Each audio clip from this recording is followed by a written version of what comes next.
Hello दोस्तों आप सबका साथी चंदन कुशवाहा। दोस्तों आप सबको मेरा नमस्कार। दोस्तों एक कहानी डाकू उंगलीमाल की है। डाकू उंगलीमाल के जंगलों में रहता था। उसका काम था कि जंगल के आसपास कोई भी व्यक्ति जाता था, कोई भी आदमी जाता था तो उसको पहले मारता था।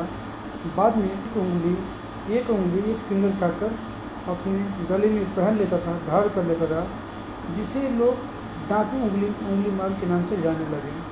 जंगल के आसपास जो भी गांव था, डाकू उंगली मार से वो काफ़ी डरते थे कि कभी जंगल से बाहर आकर कहीं हमारे बाल बच्चों को न उठा ले जाए और उसे मारकर उनकी उंगलियों काट कर धारण करें, जिससे लोग काफ़ी डरते थे। और लोग शाम होने से पहले अपना काम था, जो भी उनका काम था बाहर का, वो अपना काम निपटा के गेट अपना दरवाज़ा बंद कर देते थे। कैसे करते थे कि डाकू उंगलीमाल कहीं रात को हमारे घर ना आ जाए। इसी वजह से लोग अपना दरवाज़ा, अपना किवाड़ बंद कर देते। एक बार की बात है दोस्तों, भिक्षाटन करते हुए उस गांव के जहां डाकू उंगलीमाल रहता था, वहाँ भिक्षाटन करते हुए, भिक्षा मांगते हुए कहीं न कहीं पहुँच गए। तो वहाँ पहुँचे तो लोगों के मन में कहीं न कहीं संशय था, जिससे वो देखकर कुछ समझ गए कि कुछ यहाँ ने कुछ समस्याएं चल रही हैं। भगवान बुद्ध जो अपने भिक्षुओं के साथ थे, उनका भिक्षु का काफ़ी गोल था, जो भिक्षाटन करते करते कहीं न कहीं, जिससे ग्रामवासियों ने कहा कि आप यहीं रुक जाइए, आप आगे न जाइए। भगवान बुद्ध ने पूछा कि नहीं, अब हमें आगे बढ़ना चाहिए, हमें अपनी एक जगह से दूसरे स्थान पर पहुंचना है। ग्रामवासियों ने कहा कि नहीं, आप आगे नहीं जा सकते, क्योंकि आगे के जंगल में डाकू उंगलीमाल नाम का एक राक्षस रहता है, जो पहले आदमी को लूटता है, बाद में मारता है और बाद में उनकी एक उंगली को काट कर अपने गले में धारण करता है। ऐसा गांव वालों ने महात्मा बुद्ध से कहा। महात्मा बुद्ध मुस्कुराए और बोले, अगर तुम लोग नहीं बताए होते तो शायद मैं उस रास्ते से नहीं जाता।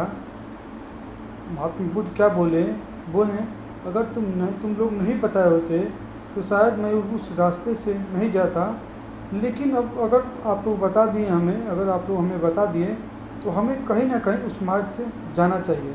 ये भगवान बुद्ध बोले।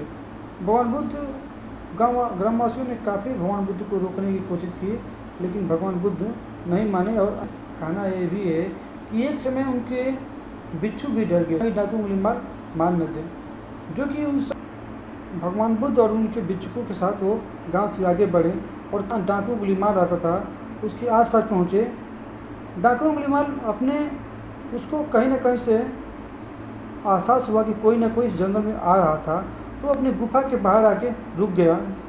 उसने देखा कि एक साथ बहुत सारे लोग आ रहे हैं, वो भी गिरवे वस्त्र में। कौन से व्यक्ति हैं, एक साथ इतने व्यक्ति आ रहे हैं? डाकू उंगलीमाल बोला, लग रहा है। डाकू उंगलीमाल का प्रण था कि 1000 व्यक्ति को मारना था उसको, जिसमें 999 को मार चुका था, एक व्यक्ति को उसको बाकी था। डाकू उंगलीमाल कहीं ना कहीं मन ही मन खुश हुआ कि आज तो बहुत सारे व्यक्ति आ गए, आज लगता है मेरा सपना पूरा हो जाएगा, आज मेरा 1000 व्यक्ति को मैं मौत के घाट उतार दूंगा, मेरा सपना पूरा हो जाएगा। उंगलीमाल की गुफा से भगवान बुद्ध आगे निकल रहे थे। डाकू उंगलीमाल बोला, ऐ साधु। डाकू उंगलीमाल बोला, ऐ साधु, क्या तुम्हें दिखाई नहीं देता यहाँ कोई है, तुम्हें देख नहीं रहा है? भगवान बुद्ध बोले नहीं, और कहीं ना कहीं वो भगवान बुद्ध को पकड़ना चाहता था। चेहरे पे एक ऐसा चमक था, एक ऐसा प्रकाश था, वो पकड़ नहीं सकता था। वो पकड़ना चाहता था लेकिन पकड़ नहीं सकता था। है साधु, तुम्हें दिखाई नहीं देता, मैं बहुत वीर बलशाली बलवान। फिर भगवान बुद्ध रुक गए और मुस्कुराते हुए बोले कि कैसे मानूं कि तुम बहुत वीर बलवान और बलशाली हो। डाकू उंगलीमाल बोला कि तुम्हें मालूम नहीं, मैंने 999 लोगों को मार डाला, इसलिए मैं वीर बलवान और बलशाली हूँ। भगवान बुद्ध मुस्कुराएं, डाकू उंगलीमाल बोला, मैंने 999 लोगों को मार दिया है, तुमको मार के आज मेरा 1000 का शपथ पूरा हो जाएगा। बुद्ध बोले, ठीक है हमें मारो, लेकिन सबसे पहले एक मेरा छोटा सा काम कर दो। उंगलीमाल बोला, बोलो क्या काम करना है। भगवान बुद्ध बोले जाओ और उस पेड़ से 10 पत्ते तोड़ लाओ। डाकू उंगलीमाल ऐसा ही किया और गया और उस पेड़ से तोड़ लाया। और भगवान बुद्ध के जो पत्ते पेड़ से टूट गए वो अब जोड़ नहीं सकते। भगवान बुद्ध भी मुस्कुराते हुए बोले, हाँ मैं भी तो यही कहना चाहता हूँ कि जो चीज़ तोड़ दी गई उसे जोड़ा नहीं जा सकता है। तुमने 999 लोगों को एक साथ मार दिया, मार के उनकी उंगलियों को अपने गले में धार किया, दिखा रहा है कि मैं वीर बलवान हूँ, बलशाली हूँ। मैं तुम्हें बलशाली वीर तब मानूंगा जब तुम एक लोग को जिंदा करके दिखा दोगे। क्या तुम में शक्ति है? भगवान बुद्ध बोले, देखो अगर तुम किसी को जीवन दे नहीं सकते तो किसी को मारना भी तुम्हारा कोई अधिकार नहीं है। जो जीवन देता है वो जीवन लेता भी है। हर इंसान को इस धरती पर आना है, फिर इस धरती से चले जाना है, लेकिन तुम्हारा हक नहीं है किसी का जीवन लेना और किसी को जीवन देना। ये तुम्हारे बस की बात नहीं है। तुमने 999 लोगों को मार दिया, एक लोगों को जिंदा करके दिखाओ तो मैं मानूं कि तुम वीर बलवान और बलशाली हो।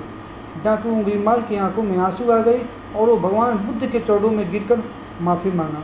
उंगलीमाल बोला, हे प्रभु हमें अपने शरणों में लो, अपने सीख है। अगर तुम्हें हमारे शरणों में आना है तो हमारे पीछे पीछे आ जाओ। डाकू उंगलीमाल से मैं ऐसा ही किया, जैसा भगवान बुद्ध बोले वैसा ही डाकू उंगलीमाल किया और भगवान बुद्ध के पीछे पीछे बुद्ध द्वारा दीक्षा दिया गया और उसका नाम चेंज करके उसका नाम बदल के अहिंसक रख दिया गया। एक बार की घटना और हुई, जब भगवान बुद्ध ने डाकू उंगलीमाल को कहा कि जाओ गांव में से भिक्षा मांग के लाओ। और अब काफ़ी पहले से बहुत बदल चुका था और गांव में भिक्षा मांगने लगा। वो उसी गांव में जा पहुंचा जिसके अपनों को, रिश्तेदारों को, जिसके भाई को, बहनों को मार के उनकी उंगलियां को काट के अपने गले में धार किया था, उसी गांव में पहुंचा। उस गांव के लोग उसे पहचान गए, उसे लाठी डंडों से, पत्थरों से बहुत मार मारे, जिससे डाकू उंगलीमाल लहूलुहान हो गया। यह समाचार भगवान बुद्ध के पास गया। भगवान बुद्ध दौड़ते हुए आए, शरीर पर लेट गए, बोले, मत फील करने लगे कि इसे मारो मत, इसके अंदर रूपांतरण की। अब यह आप लोगों के भले के लिए काम करता है। कई लोगों ने बोला, कैसे मानूं कि ये हमारे भले के लिए काम करता है।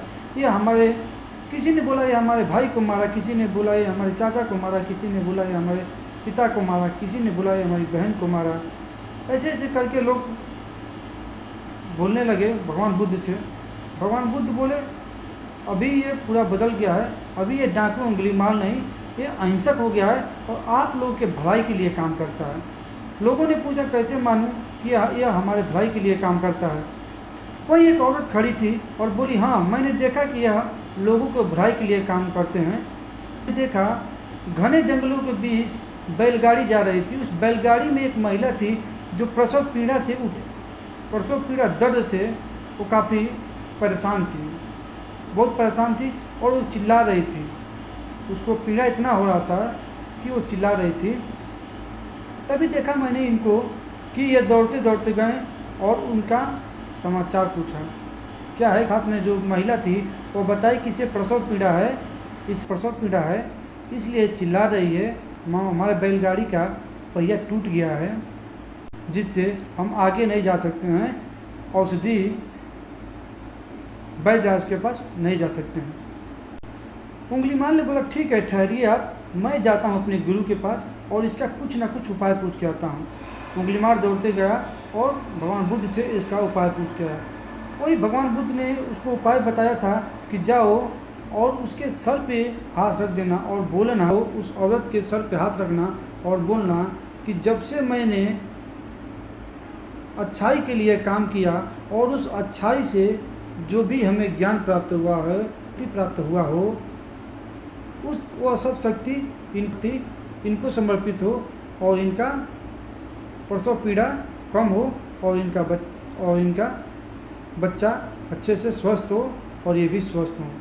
ऐसा कहने पे ऐसा डाकू उंगली मार उनके सर पे हाथ रख के बोला और वो औरत 5 मिनट के अंदर स्वस्थ हो गई, उसका प्रसव पीड़ा भी कम हो गया। ऐसी कहानी है और मैंने यह सब देखा, अपनी आंखों से देखा। इसलिए मैं कहती हूँ कि ये डाकू उंगली मार सुधर चुका है। अब ये डाकू उंगली मार नहीं, यह अहिंसक का रूप धारण कर चुका है। दोस्तों इसी के साथ जय हिंद, जय भारत। दोस्तों अगर मेरी ये कहानी आप लोग को अच्छी लगे तो please like, subscribe and share दोस्तों, प्लीज़ दोस्तों।